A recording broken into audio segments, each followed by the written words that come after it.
Guys, हम सब ने कभी ना कभी सुना है कि कुछ जगहें ऐसी होती है जहां जाने से लोग सिर्फ डरते नहीं बल्कि मना कर देते हैं, साफ मना कर देते हैं कि नहीं, आप वहां मत जाना। और ऐसी ही एक जगह है हरियाणा के पानीपत के पास की एक हवेली जो पिछले 40 सालों से बंद पड़ी है। और लोग कहते हैं कि वहाँ कोई नहीं रहता, लेकिन जो लोग वहाँ गए हैं वो ये नहीं कहते कि वहाँ कोई नहीं रहता, बल्कि वो कहते हैं कि वहाँ कुछ ज़्यादा ही अजीब था। लेकिन कहानी शुरू करने से पहले अगर आपको ऐसी ही रियल हॉरर स्टोरीज पसंद है तो सब्सक्राइब करें हमारे चैनल अनसुनी कहानियों को, क्योंकि यहाँ कहानियाँ सुनाई नहीं जाती बल्कि महसूस कराई जाती हैं। और अब ये कहानी शुरू करते हैं। ये कहानी है साल 2009 की, जब दिल्ली का रहने वाला राघव शर्मा, जिसकी उम्र 28 साल थी और वो एक सिविल इंजीनियर था। राघव ना एक लॉजिकल इंसान था। वो भूत प्रेत आत्माओं ऐसी चीज़ों पर विश्वास नहीं करता था।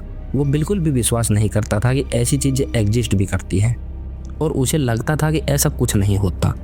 तो उनकी टीम ने उसे पानीपत के पास के एक गांव में पुरानी ज़मीन का सर्वे करने के लिए भेज दिया और कहा कि आप वहां जाओ और वहां की ज़मीन का सर्वे करो। और वहां के लोकल लोग उस जगह को शर्मा हवेली कहते थे, उसको शर्मा हवेली के नाम से जानते थे। लेकिन सर्वे फाइल में उस हवेली का कोई नाम ही नहीं था। लेकिन राघव को ये बात अजीब लगी, क्योंकि हवेली काफ़ी बड़ी थी, फिर भी रिकॉर्ड में उसका कोई भी जिक्र नहीं था। जब उसने गांव वालों से पूछा तो उन्होंने सिर्फ एक बात कही कि वो जगह मैप में नहीं है तो बहुत अच्छा है। अब ये सुनकर राघव को थोड़ा अजीब लगा कि ये सब ऐसे क्यों कह रहे हैं, ऐसा क्या है इस हवेली में। तो राघव ने सोचा कि चलो दिन में सर्वे करके और मैं जल्दी ही वापस आ जाऊंगा। और राघव हवेली की तरफ चलने लगा। लेकिन जैसे ही वो हवेली के पास पहुंचा, उसे एक अजीब सी फीलिंग आई, जैसे वो जगह खाली नहीं है। तेज तेज हवाएं चलने लगी और आंधी और तूफान जैसा बारिश का माहौल हो गया। अब राघव हवेली के अंदर पहुंचा। सब कुछ धूल से भरा हुआ था, लेकिन फर्श पर कुछ ताज़ा पैरों के निशान थे, जैसे कोई अभी अभी वहां चला हो।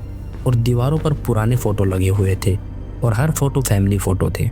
लेकिन हर फोटो में एक अजीब सा चेहरा बार बार रिपीट हो रहा था, और वो चेहरा राघव को पहचाना हुआ सा लग रहा था। और राघव थोड़ा और अंदर चलता है, लेकिन तभी अचानक राघव का फ़ोन नेटवर्क खो देता है। उसका कंपास बार बार डायरेक्शन बदलने लगता है। अब राघव सोच में पड़ गया कि ये सब क्या हो रहा है मेरे साथ।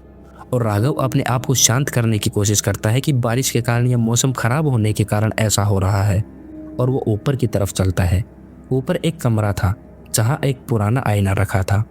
राघव ने जैसे ही उस आईने में देखा, उसे अपना रिफ्लेक्शन दिखा, लेकिन एक सेकंड के लिए उसके पीछे कोई और खड़ा था।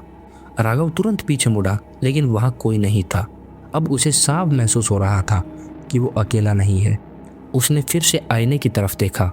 इस बार आईने में खड़ा इंसान उसके जैसा तो था, लेकिन वो राघव नहीं था। उसकी आंखें पूरी काली थी और उसका चेहरा धीरे धीरे मुस्कुरा रहा था।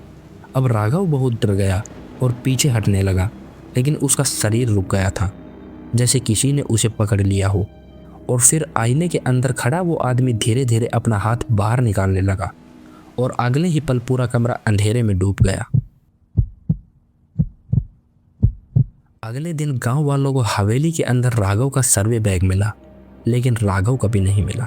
और सबसे अजीब बात यह थी कि जब पुलिस ने हवेली के फ़ोटो देखे तो उनमें फैमिली के बीच खड़ा एक नया आदमी दिखा, जिसकी आंखें काली थी, और फोटो के नीचे लिखा था राघव शर्मा, सन 1979 एंड 2009। अब गाइस, राघव के साथ क्या हुआ ये तो मुझे नहीं पता, पर जब ये कहानी मुझे मिली तो मैं खुद शौक हो गया कि आखिरकार राघव के साथ क्या हुआ। ये कहानी भी एक ऐसी ही मिस्ट्री है जैसे गौरव तिवारी की मौत एक मिस्ट्री है। लेकिन हाँ, कभी कभी कुछ जगहें खाली नहीं होती, वो बस किसी का इंतज़ार कर रही होती हैं।